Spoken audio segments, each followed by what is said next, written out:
Oh, Hello, yeah. everybody. This is Dr. Patugi, and I'm going to talk about the research activity that you're supposed to do in CST 750.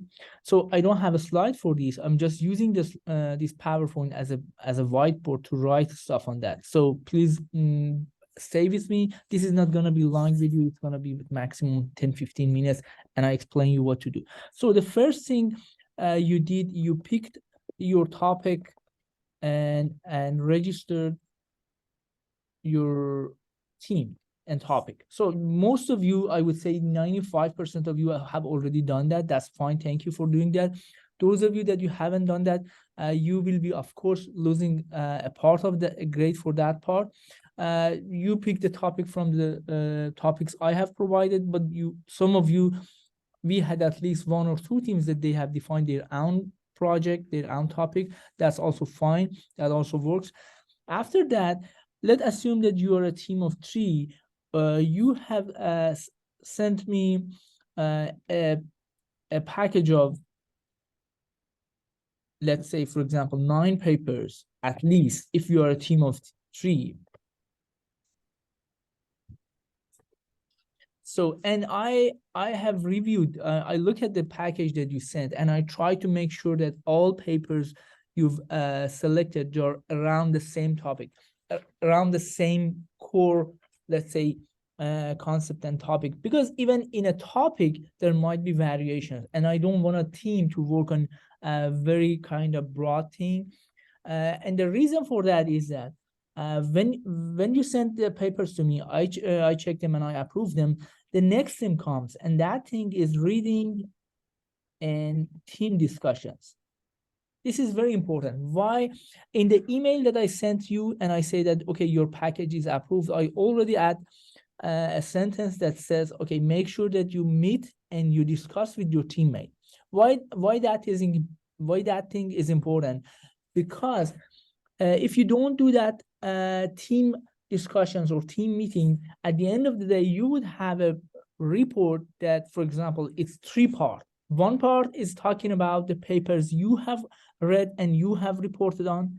The second part is a part that relates to your friend, your second team member, and the third part is the part that relates to the third team member. I don't want such thing. I want a solid thing, a solid report, and a solid presentation. So how by reading 3 papers out of 9, you can come to something solid? You need to discuss with your team. You need to share what you have read into the papers, and they also share with you. And then you try to consolidate everything, put them together, and come up with a solid scenario, solid story that you can put in your report and also put in your presentation. That's why the team discussions and team meetings are very, very important in this step. You may even end up having to looking at, for example, your teammates' paper. For example, you have read your own 3 papers and your team members talking about an idea or a method or a security threat, which is not 100% clear for you. So you tell your teammate that, can you please share your paper with me? Based on the explanations you provided, I'm interested to look into that paper to get a better insight about it. And you don't have to read all of it, but for example, you ask your teammate, which section is the paper talking about this specific thing, and you go read that section and make sure that you're all as a team on the same page, and you can understand each other so that you can come up with a solid, unified report and unified presentation. So there is, if you go on Blackboard, there is a folder I shared about the course. And that folder, it is called Resources for Research Presentation and Course Paper. Okay, if you come here, basically what you are doing is called the literature survey. Here there is a kind of post that talks about literature survey and how to do a literature survey. What are the features of a literature survey? They are discussed here in this video. Dr. Ahmed, you're not showing up. Oh, You're showing something Yeah, different. thank you for pointing that. Let me stop Okay. share and reshare it again.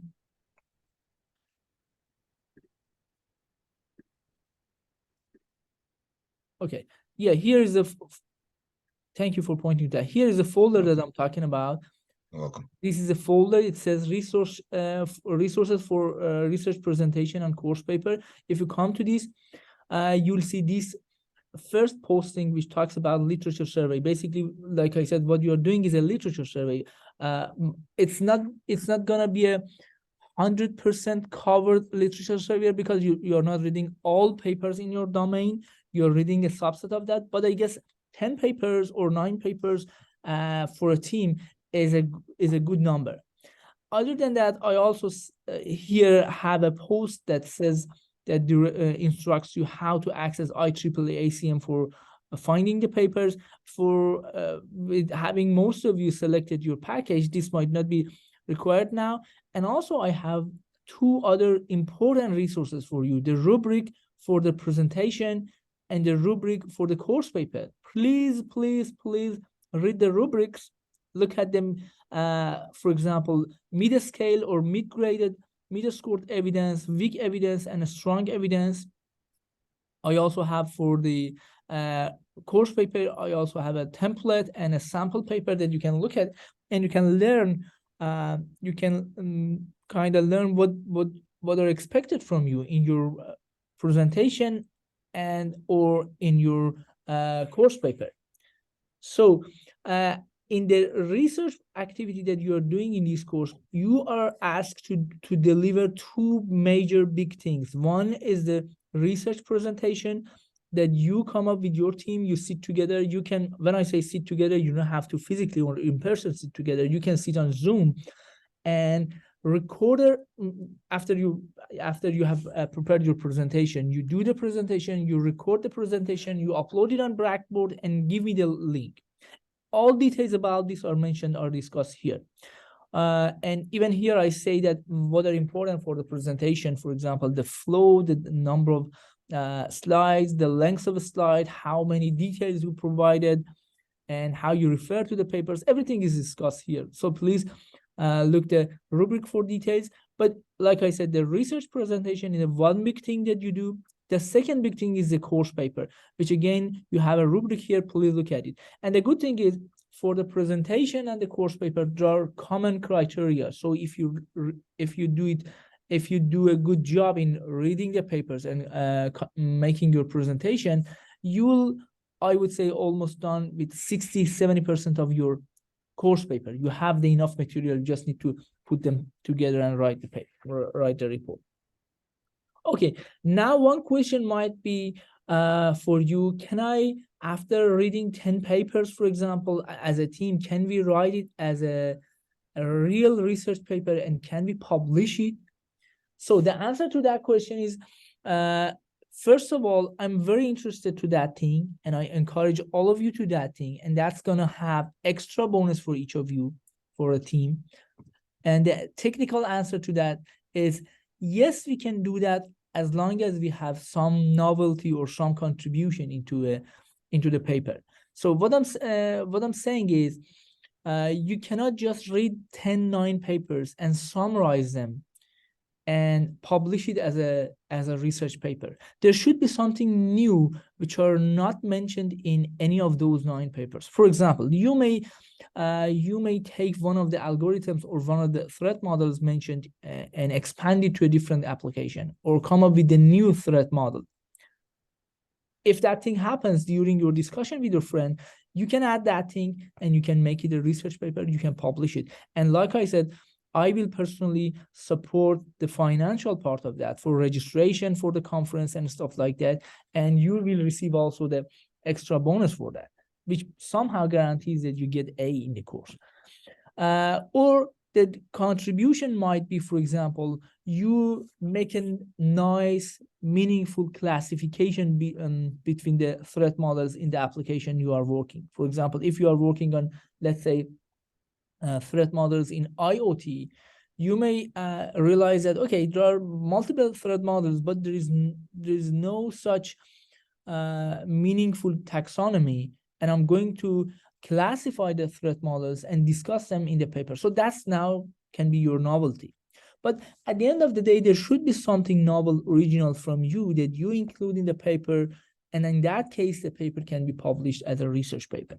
So I guess I addressed most of the thing I wanted to say. I have one attendee here. Nii, if you have any question in this regard, please ask. So. Okay. Dr. Matt, thank you. My question is on the research with a presentation, research paper and a presentation.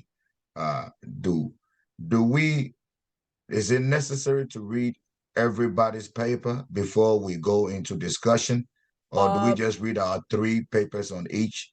Everybody read their 3 paper each, and then we do a discussion. Okay, thank you for that question. You don't have to. It's not necessary for every team member to read all, let's say, 9 papers in our example of team of 3. Not everybody is required to read all 9 papers. No, basically you're required to read only your 3 papers. But when it comes to discussions, it depends on your teammate. Let's, for example, we are a team of 2 and or team of 3, and I'm one of the members, and I'm not able to convey the information so that it's not clear for you. In that case, one way you could do is to just take the papers and take a look at them. So it's not required, it's not mandatory, but if the team conversation or discussions are kind of in a line that you feel that you are not comfortable or you are not receiving enough information about one of the papers, as a team member, you can take a look at that, because at the end of the day, this is a teamwork, and papers might be less or more difficult to understand. Papers might have less or more technical discussions in them. So for one paper, the way you divide them between you and your teammate, you just look at the paper title and divide. You say, okay, you read this, I read this. You read these 3, I'll read these 3. But at the end of the day, your papers might be, I would say, tougher in terms of having technical things in it than mine. So I may at some point come and take a look at your paper, and in order to enrich the team discussion. So the quick answer to that is no, it's not required. It's not on the paper, but you may do that if you feel that you need to do so. Okay, thank you. So I'm gonna stop sharing. Thank you for you all for watching this video. If you have any question about the research activity in the CST 750, please feel free to email me.